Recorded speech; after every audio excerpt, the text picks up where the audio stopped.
Bienvenue dans ce nouvel épisode podcast filmé. Aujourd'hui, je vais répondre à la question que je me suis posée il y a quelques années. Suis-je toxique?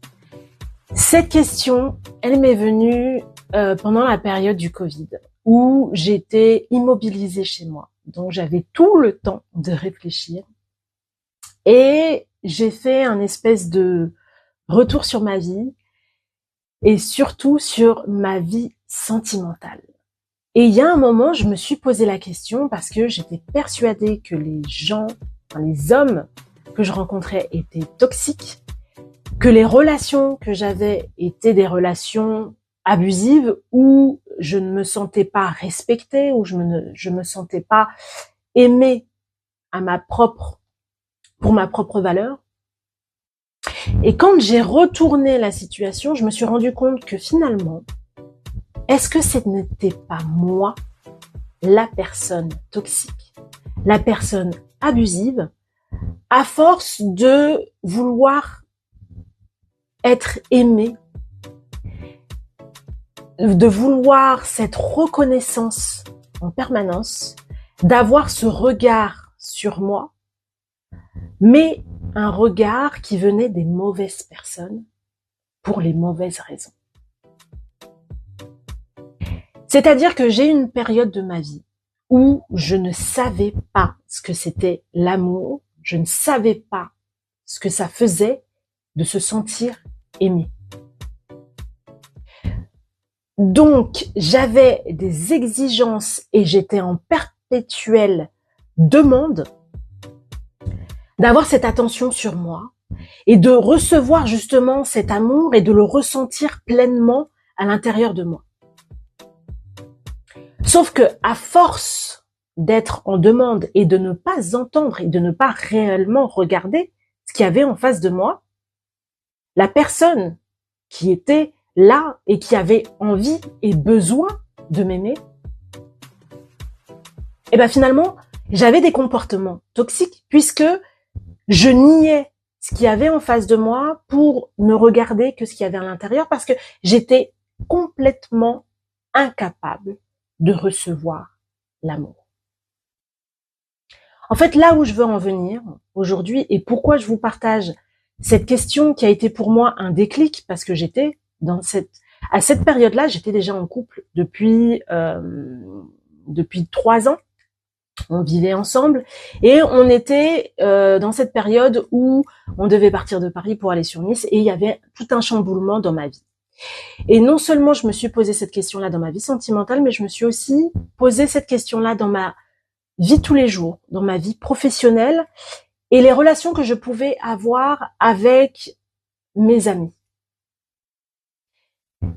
Et à cette période-là, ma vie était tellement chamboulée parce que j'étais en train de casser justement ces schémas-là, que je me suis rendu compte que je reproduisais des schémas dysfonctionnels que j'avais acquis dans l'enfance et qui pour moi étaient normales. C'est-à-dire que quand j'avais en face une personne qui ne répondait pas à mes besoins, je coupais court à cette relation sans chercher à répondre aux besoins de l'autre et sans chercher non plus à voir si réellement, finalement, cette personne n'éprouvait pas des réels sentiments pour moi. Donc, je me suis rendu compte qu'en étant à la recherche permanente de reconnaissance, de validation, d'amour dans n'importe quelle relation dans laquelle j'étais, je faisais du mal autour de moi, autant que je pouvais en recevoir. Et quand tu te poses et que tu réalises que finalement tes actes ont un impact sur les personnes qui sont en face de toi,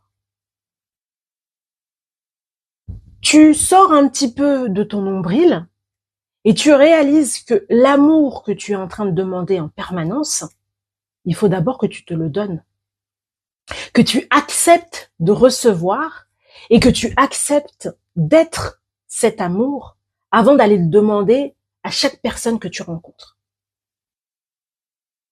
Bon, c'est un peu caricatural quand je dis à chaque personne, mais dans n'importe quelle de mes relations, je cherchais de la validation. que ce soit sentimental, professionnel ou socialement. Et j'avais besoin d'avoir cet écho en face de moi et d'avoir ce répondant que les autres ne pouvaient pas m'apporter.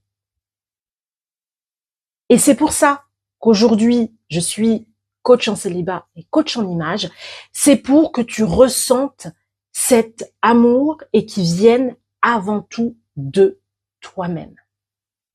D'arrêter d'aller chercher cet amour chez les gens, dans les situations de ta vie de tous les jours, et de réaliser que quand tu es dans cette période d'insécurité, parce que la plupart du temps, c'était quand j'étais dans ces périodes d'insécurité, où j'avais l'impression que moi-même, je ne valais rien, que je n'étais pas assez, que je ne répondais pas aux exigences, je me flagellais intérieurement, et je demandais aux autres de répondre à mes questions, de me rassurer en permanence et de me donner cet amour qu'ils étaient incapables de donner, parce que la seule personne qui était capable de me donner cet amour-là, c'était moi-même.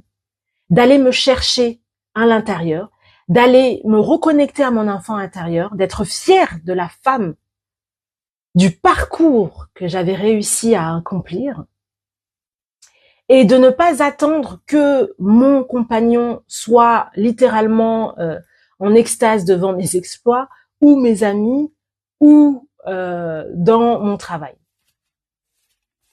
Et ou que ce soit mes abonnés et autres.